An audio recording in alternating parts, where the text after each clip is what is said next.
আসসালামু আলাইকুম ওয়া রাহমাতুল্লাহি ওয়া বারাকাতুহু। আসসালামু আলাইকুম ওয়া রাহমাতুল্লাহি ওয়া বারাকাতুহু। ইন্নাল হামদালিল্লাহ ওয়াসসালাতু ওয়াসসালামু আলা রাসূলিল্লাহ ওয়া আলা আলিহি ওয়া আসহাবিহি আজমাইন, আম্মা বা'দ। আউযু বিল্লাহি মিনাশ শাইতানির রাজীম। ইন্নাল্লাহা ইউহিব্বুল্লাযীনা ইউকাতিলুনা ফী সাবিলিহি সাফফান কাআন্নাহুম বুনিয়ানুম মারসুস। জমিয়ত সুবহানে আহলে হাদিস বাংলাদেশ কর্তৃক আয়োজিত দ্বিতীয়বারের মতো কেন্দ্রীয় কর্মী সম্মেলনে উপস্থিত সম্মানিত সভাপতি, প্রধান অতিথি, আলোচকবৃন্দ, অতিথিবৃন্দ, বাংলাদেশের বিভিন্ন জেলা থেকে বিভিন্ন প্রান্তের বাংলাদেশ জমিয়তে আহলে হাদিস এবং জমিয়তে সুবহানে আহলে হাদিসের দায়িত্বশীল বৃন্দ, কর্মীবৃন্দ, শুকরিয়া আদায় করছি আল্লাহ রাব্বুল আলামিনের দরবারে, যিনি আমাদেরকে আজকের এই পূর্ব নির্ধারিত কর্মী সম্মেলনে একত্রিত হওয়ার তৌফিক দিয়েছেন। আলহামদুলিল্লাহ।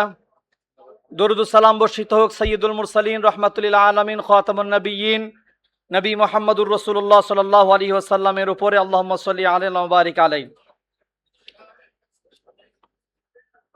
তারুণ্য মানেই ঝড়, তারুণ্য মানেই শৃঙ্খল ভাঙার গান, এটা আমরা সবাই জানি। কিন্তু প্রশ্ন হলো, এই ঝড় কোন দিকে বয়ে যাচ্ছে, অন্ধকারের দিকে না আলোর দিকে? বাংলাদেশে ছাত্র সমাজের গৌরব উজ্জ্বল ইতিহাস আছে।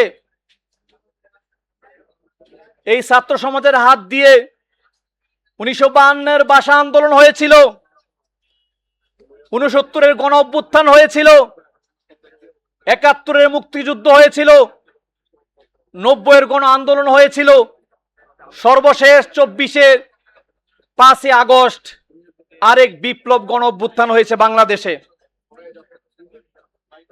এটার বিপরীতে আমরা দেখি বাংলাদেশের ছাত্র ও যুব সমাজের রাজনীতির নামে নোংরা রাজনীতি আমরা দেখতে পাই। আজকে এই ছাত্র রাজনীতির নামে সারা দেশে এক বিশৃঙ্খল পরিবেশ সৃষ্টি হয়েছে। এক একটা বিশ্ববিদ্যালয় আজকে অস্ত্রের কারখানায় রূপান্তরিত হয়েছে। বিশ্ববিদ্যালয়গুলোতে আজকে টেন্ডারবাজি, চাঁদাবাজি আর মাদকের নোংরা ভয়াল থাবায় বিশ্ববিদ্যালয়ের ছাত্র, তরুণ, যুবকরা আজকে ধ্বংসের দ্বার প্রান্তে পৌঁছে গেছে।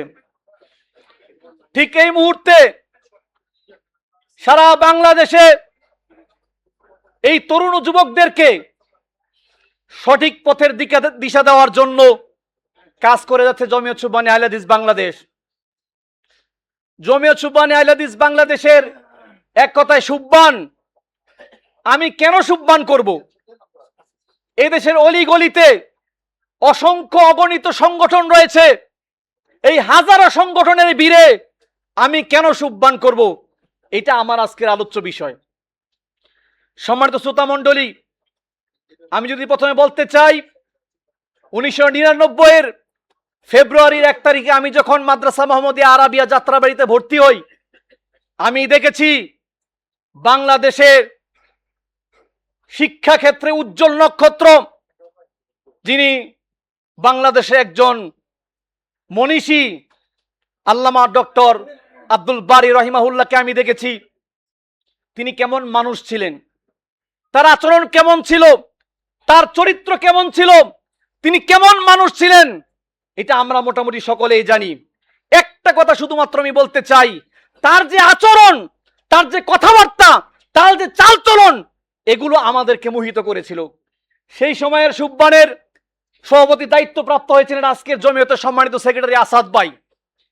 আমি আপনাদেরকে এখান থেকে সবক নেওয়ার জন্য বলবো, ডক্টর বারী রহিমাহুল্লাহ তিনি রাজশাহী বিশ্ববিদ্যালয়ের ভাইস চ্যান্সেলর ছিলেন, তিনি জাতীয় বিশ্ববিদ্যালয়ের ভাইস চ্যান্সেলর ছিলেন, যার হাত ধরে জাতীয় বিজ্ঞান ও প্রযুক্তি বিশ্ববিদ্যালয় শাহজালাল সিলেটে যেটা এটা প্রতিষ্ঠিত হয়েছে, যার হাত ধরে আজকে কুষ্টিয়া বিশ্ববিদ্যালয় প্রতিষ্ঠিত হয়েছে, সেই ডক্টর বারী রহিমাহুল্লাহ যিনি বিশ্ববিদ্যালয়ের মঞ্জুরি কমিশনের চেয়ারম্যান ছিলেন, এরকম একজন মানুষ একদিন আমাদের আসাদ ভাই কোনো কারণে ডক্টর বারী রহমাহুল্লাহর কোনো কথায় তিনি কষ্ট পেয়ে তিনি আর আসেন না, ডাক দিচ্ছেন আসেন না।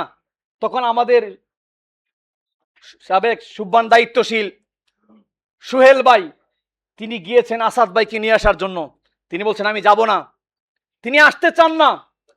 তখন সোহেল ভাই বলছিল, আরে আপনি আমাদেরকে সংগঠন নিয়ে আসছেন আর আজকে আপনি যাবেন না, মানে তা হবে না।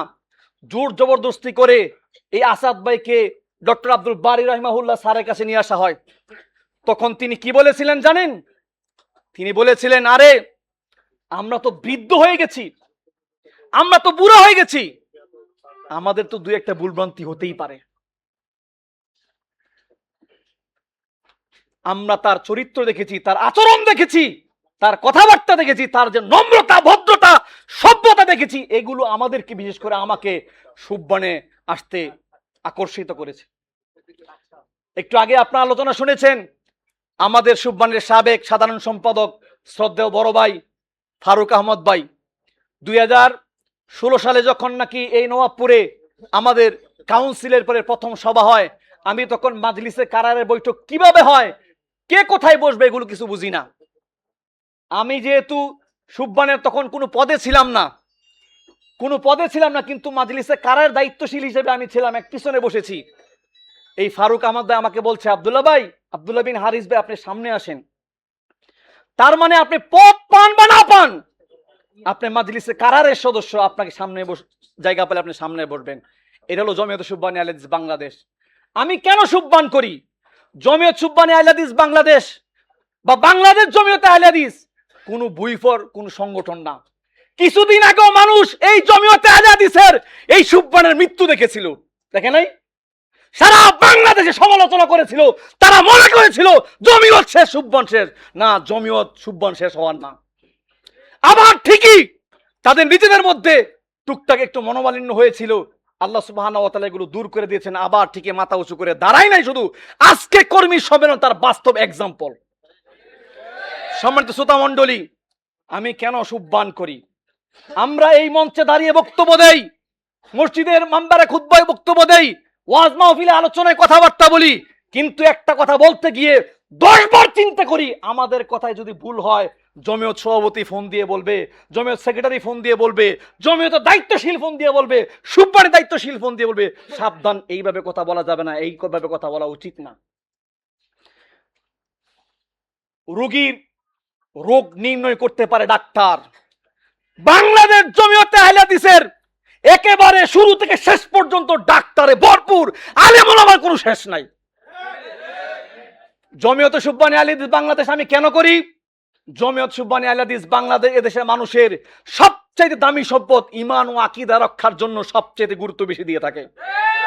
বাংলাদেশ জমিয়তে আহলে হাদিসের নেতৃত্বে ঢাকাতে মাদ্রাসা মুহাম্মদিয়া আরাবিয়া, মাদ্রাসা দারুল হাদিস সালাফিয়া, মিরপুর দারুস সুন্নাহ, মাদ্রাসা দারুল হাদিস পাঁচরুখি এবং নাজিরাবাদের মাদ্রাসা, এই সমস্ত মাদ্রাসাগুলোতে ঈমান ও আকীদার, তাওহীদের যে টর্নেডো শুরু হয়েছে, যে ঘূর্ণিঝড় শুরু হয়েছে, যে উত্তাল তরঙ্গমালা শুরু হয়েছে, বা 56,000 বাংলাদেশের 56,000 বর্গমাইলের বাংলাদেশের প্রতিটা ঘরে ঘরে শুধু যায় নাই, বরং ক্যান্টনমেন্টের সবচাইতে দুর্ভেদ্য গৃহে পর্যন্ত এই ধাক্কা লেগেছে। আমি এই জন্য জমিয়ত করি, আমি এই জন্য সুবহান করি। আমি কেন সুবহান করি? কারণ আমি জানি একলা ছাগলকে বাঘ সহজে শিকার করতে পারে, কিন্তু পালবদ্ধ ছাগলের কাছে ভিড়তে ভয় পায়। বর্তমান ফিতনার যুগে একাকী ঈমান রক্ষা করা অসম্ভব প্রায়। এই জন্য অশ্লীলতা, হতাশা, নোংরা আর এই মানসিকতার যে স্রোত আজকে তরুণ সমাজের মধ্যে বয়ে যাচ্ছে, তরুণ সমাজে গ্রাস করছে, সুবহান তখন আমাদের হাতে তুলে দেয় এক জাগ দিনদার ও খাঁটি বন্ধুর হাত। বিশ্বনবী মুহাম্মদ সাল্লাল্লাহু আলাইহি ওয়াসাল্লামের বাসায় এটি আর কিছুই নয়, এটি হলো সেই সুবাসিত আতর বিক্রেতার সঙ্গ, যা আমাকে প্রতি মুহূর্তে ভালো কাজের উৎসাহ দেয় এবং পাপ কাজ থেকে বাঁচিয়ে রাখার চেষ্টা করে। এই জন্য আমি সুবহান করি। আমি সুবহান কেন করি? সুবহান এমন এক সংগঠন, সুবহানের ছত্র ছায়া যারা এসছে, সুবহানের ছায়াতলে যারা এসছে, এদেশের ছাত্র, তরুণ, যুবকরা সবাই পড়াশোনা করে নিজের কেরিয়ার বিল্ড আপ করার জন্য।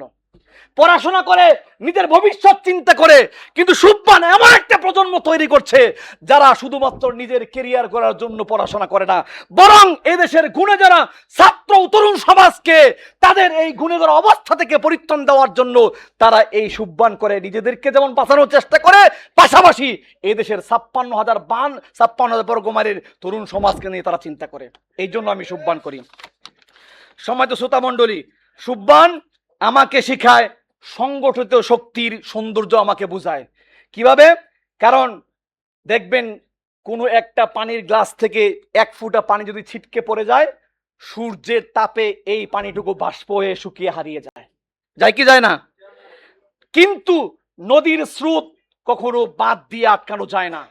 এই জন্য জমিয়তে সুবহানী আহলে হাদিস বাংলাদেশ সারা বাংলাদেশের তরুণ ও যুবক সমাজকে একত্রিত করে এদেশের ময়দানে শিরক এবং বেদাতের বিরুদ্ধে এক দুর্বার আন্দোলন করার প্ল্যাটফর্ম হলো জমিয়তে সুবহানী আহলে হাদিস বাংলাদেশ।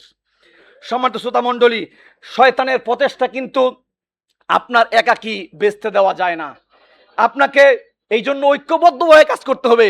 আমি প্রথমে আয়াত তেলাওয়াত করেছিলাম, আল্লাহ বলছেন ইন্নাল্লাহা ইউহিব্বুল্লাযীনা ইউকাতিলুনা ফি সাবিলিহি সাফফান কাআন্নাহুম বুনিয়ানুম মারসুস।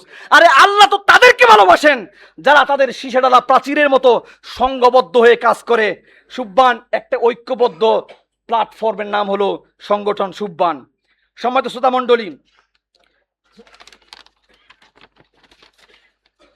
সুবহান আজকের এই দিকহারা পথহারা এই তরুণ সমাজকে একটা দ্বীপে নিয়ে আসতে চায়। আজকে তরুণ সমাজ ফেসবুকে সময় কাটাচ্ছে, আজকে তরুণ সমাজ মাদক দ্রব্যের ভয়াল থাবায় ধ্বংস হয়ে যাচ্ছে, আর রাজনীতির নোংরা রাজনীতির নামে সমাজে যে অস্থিতির পরিবেশ সৃষ্টি হচ্ছে। সুবহান এই দিকহারা তরুণ ও যুব সমাজকে একটা দ্বীপে নিয়ে আসতে চায়। সম্মানিত শ্রোতা মণ্ডলী, সুবহান আমাকে অন্ধকারের সমালোচক না বানিয়ে আলো জ্বালানো শিখায়। আমি আপনাদেরকে হলফ করে বলতে চাই, আজ থেকে কয়েক বছর আগে বর্তমান বাংলাদেশ জমিয়তে আহলে হাদিস সম্মানিত সভাপতি দোয়াকে কেন্দ্র করে ফেসবুকে ব্যাপকভাবে ট্রল করা হয়। আমি দেখি নাই আমাদের অনেক আহলুল হাদিস ভাইদেরকে ওনার পক্ষে দাঁড়াতে, বরং আহলুল হাদিস সমাজের কিছু আলেম এই দোয়াকে কেন্দ্র করে এমন নাস্তানাবুদ করেছে আমি দেখেছি।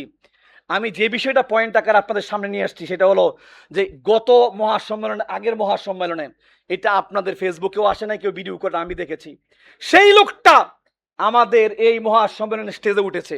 এই বর্তমান বাংলাদেশ জমিয়তে আহলে হাদিস সভাপতি আব্দুল্লাহ ফারুক স্যার, তিনি ওইখান থেকে এসে তাকে এমন ভাবে চাপতে ধরলেন, কোলাকুলি করলেন, এত মুচকি হাসি দিয়ে তার সাথে কথা বললেন। এইটা যে সমস্ত ব্যক্তিরা সমালোচনা করেছিল তারা যদি দেখতো, আমি মনে করি তারা অবশ্যই তাদের ভুল স্বীকার করতে বাধ্য হতো। সম্মানিত শ্রোতা মণ্ডলী, এই জন্য অন্যায় দেখে আমরা অনেকেই শুধু ঘরের মধ্যে বসে গালাগালি করি আর ফেসবুকে শুধু হাহাকার করি, কিন্তু জমিয়তে সুবহানী আহলে হাদিস বাংলাদেশ শুধু ফেসবুকে হাহাকার করার সংগঠন না, ঘরের মধ্যে বসে গালিগালাজ করার সংগঠন না। জমিয়তে সুবহানী আহলে হাদিস বাংলাদেশ মানুষের তাজকিয়াতুন নাফসের কাজ করে। আল্লাহ বলছে রব্বানা ওয়াবআস ফীহিম রাসূলাম মিনহুম ইয়াতলু আলাইহিম আয়াতিহি ওয়া ইউযাক্কিহিম ওয়া ইউআল্লিমুহুমুল কিতাবা ওয়াল হিকমা। এইখানে ইয়াতলু আলাইহিম বলেই বসে থাকতে বলে নাই। আজকে বাংলাদেশে এই তরুণ যুব সমাজরা নেশাদার দ্রব্যে তারা সয়লাভ হয়ে গেছে, আক্রান্ত হচ্ছে। আপনি তাদের গিয়ে বলেন এই গাঞ্জা খাবা না, ইয়াবা খাবা না, চুরি করবা না, খাদ্যে ভেজাল দিবা না, মিথ্যা কথা বলবা না, পরীক্ষার হলে তুমি নকল করতে পারবা না, তারা কি শুনবে? জমিয়তে সুবহানী আহলে হাদিস বাংলাদেশ এদেশ তরুণ সমাজকে শুধু বলে নাই ইয়াতলু আলাইহিম, তুমি পড়ো, তাদের সাথে পড়ে শোনান, এটা বলে নাই। ওই ইউযাক্কিহিম, এই তাজকিয়াতুন নাফসের কাজ করে জমিয়তে সুবহানী আহলে হাদিস বাংলাদেশ। কিভাবে করে? জমিয়তে সুবহানী আহলে হাদিস বাংলাদেশের কর্মপদ্ধতি আছে, কিভাবে আপনি কাজ করবেন, ঢালাভাবে কাজ করতে আপনাকে শেখায় না, বরং এখানে নির্দিষ্ট ফর্মুলা আছে, গবেষণালব্ধ এখানে লিখনি আছে, প্রক্রিয়া দেওয়া আছে, পথ ও নির্দেশনা দেওয়া আছে, এইভাবে তারা কাজ করে। জমিয়তে সুবহানী আহলে হাদিস বাংলাদেশ তার একটা প্রত্যেক কর্মীর সারাদিন সে কি কাজ করবে, কি করলো, এইটার মধ্যে তাকে লিপিবদ্ধ করতে হয়। সম্মানিত শ্রোতা মণ্ডলী, জমিয়তে সুবহানী আহলে হাদিস বাংলাদেশের 4টা স্তর আছে। এর মধ্যে একটা হলো রাগেব, আরেফ। এই যে রাগেবের জন্য বিশাল এক সিলেবাস এখানে আদ্যপান্ত দেওয়া আছে। এই যে আরেফের সিলেবাস, আর বাকি সবগুলো সিলেবাস তৈরি হচ্ছে। তাজকিয়াতুন নাফস কিভাবে বুঝবেন? ওমর রাদিয়াল্লাহু তাআলা আনহু যখন নাকি আবুল উলু ফিরুজের ছুরিতে আক্রান্ত হলেন, আক্রান্ত হওয়ার পরে ওনার শরীর থেকে রক্ত বের হয়েছে, উনি চরমভাবে মারাত্মকভাবে আহত হয়েছেন। ওনার এই কষ্ট সারা শরীরের মধ্যে ছড়িয়ে পড়ছে, ওনার মুখ কেমন যেন হয়ে যাচ্ছে, ব্যথায় কোকিয়ে উঠলেন। এই মুহূর্তে তিনি দেখলেন একটা যুবককে, যে তার কাপড় টাকনুর নিচে পড়ে আছে। তিনি যুবককে বললেন, ইরফা সাউবাকা ফাইন্নাহু আনকালি সাউবিকা ওয়া আতকালি রাব্বিকা। হে যুবক, তুমি তোমার কাপড়টা উপরে উঠাও। এতে কি হবে? এতে করে তোমার কাপড়টা পরিষ্কার থাকবে, আর তোমার রব তোমার প্রতি সন্তুষ্ট হয়ে যাবে, তোমার তাকওয়ার পরিচয় হবে। এটা হলো তাজকিয়াতুন নাফসের কাজ। সুতরাং জমিয়তে সুবহানিয়া বাংলাদেশ শুধুমাত্র মানুষকে বক্তব্য দিয়ে ক্ষান্ত হয় না, বরং জমিয়তে সুবহানিয়া বাংলাদেশ সারা বাংলাদেশ থেকে তরুণ যুব সমাজকে ঢাকাতে নিয়ে এসে কেন্দ্রে তাদেরকে 2 দিন 3 দিন ব্যাপী প্রশিক্ষণ দিয়ে থাকে, হাতে কলমে প্রশিক্ষণ দিয়ে থাকে। এই তাজকিয়াতুন নাফস হলো হাতে কলমে শিক্ষা দেওয়া, শুধুমাত্র বলে বেড়ানো এটা তাজকিয়াতুন নাফসের কাজ না। এই জন্য সুবহান আমাদেরকে তাজকিয়াতুন নাফসের কাজ শিখায় দেয়, হাতে কলমে শিখায় দেয়। এই জন্য আমি জমিয়ত সুবহানিয়া বাংলাদেশ করি। আলোচনা আমি শেষ করে দিচ্ছি, সময় আমার শেষ। এই জন্য জমিয়ত সুবহানিয়া বাংলাদেশের সর্বশেষ আমি কর্মীদের উদ্দেশ্যে বলতে চাই, হে আমার প্রিয় ভাই, কিয়ামতের ময়দানে যখন সূর্যের উত্তাপ আমাদেরকে কষ্ট দিবে, আমরা দিশেহারা হয়ে যাব, আইনাল মাফার আমরা বলতে থাকবো, ঠিক সেই সময় আল্লাহ সুবহানাহু ওয়া তাআলা 7 শ্রেণীর ব্যক্তিকে আর শ্রেণীর স্থান দিবেন। এর মধ্যে এক শ্রেণী হলো সেই যুবক, যে যুবক তার সময়টাকে ইবাদতে কাটিয়ে দিয়েছে। সম্মানিত শ্রোতা মণ্ডলী, সুবহান হলো সেই ছায়াতলে পৌঁছানোর একটা কাফেলা, একটা কেরাবান। সুতরাং আমি আমার ভাইদের উদ্দেশ্য করে বলছি যে আজকে যারা এখানে দূর থেকে কষ্ট করে এসেছেন, সারা রাত্রে সবর করে এখানে এসেছেন, আপনারা আগে থেকে প্রস্তুতি নিয়েছেন, সারা রাত্রি কষ্ট করেছেন, আবার এখানে প্রোগ্রাম করছেন, আমরা এখানে দাঁড়িয়ে বক্তব্য দিচ্ছি, এর মানে এই না আমি আপনার চাইতে উত্তম, আমি আপনার চাইতে শ্রেষ্ঠ, কখনোই না। আমার আপনার মধ্যে কোনো ভেদাভেদ নেই, আপনি আমার ভাই, আপনি আমার রক্তের আপন ভাইয়ের চাইতে বেশি আপন ভাই। আমরা এটা মনে করি, সুবহান আমাদেরকে এটাই শেখায়। সম্মানিত শ্রোতা মণ্ডলী, এই জন্য জমিয়তে সুবহানিয়া বাংলাদেশ এইটা নেতাগিরি করার জায়গা না, নেতাগিরি শিক্ষা দেয় না। জমিয়তে সুবহানিয়া বাংলাদেশ এদেশের ছাত্র তরুণ সমাজকে নেতৃত্ব আর দায়িত্বশীলতার প্রশিক্ষণ দিয়ে থাকে। এটা ট্রেনিং গ্রাউন্ড, এটা বিশ্ববিদ্যালয়, এটা হলো প্রশিক্ষণ কেন্দ্র, এটা হলো ক্যাম্পাস, যেখানে আসলে ছাত্র যুব সমাজ এখান থেকে শিখতে পারে। সম্মানিত শ্রোতা মণ্ডলী, তাই কেউ যদি আমাকে প্রশ্ন করে তুমি কেন সুবহান করছো, আমি এক বাক্যে বলবো যে আমি আমার যৌবনকে শয়তানের হাতে সঁপে দিতে চাই না, আমি আমার যৌবনকে আল্লাহর দ্বীনের জন্য উৎসর্গ করতে চাই। আর সে যাত্রায় সুবহান আমার সবচেয়ে নির্ভরযোগ্য, সবচেয়ে বিশ্বস্ত সহযোগী। আল্লাহ আমাদের সকলকে জমিয়তে সুবহানিয়া বাংলাদেশের নিবেদিত কর্মী দায়িত্বশীল তৌফিক দান করুন, আমিন। ওয়া আখিরু দাওয়ানা আলহামদুলিল্লাহি রাব্বিল আলামিন। আসসালামু আলাইকুম ওয়া রাহমাতুল্লাহি ওয়া বারাকাতুহু।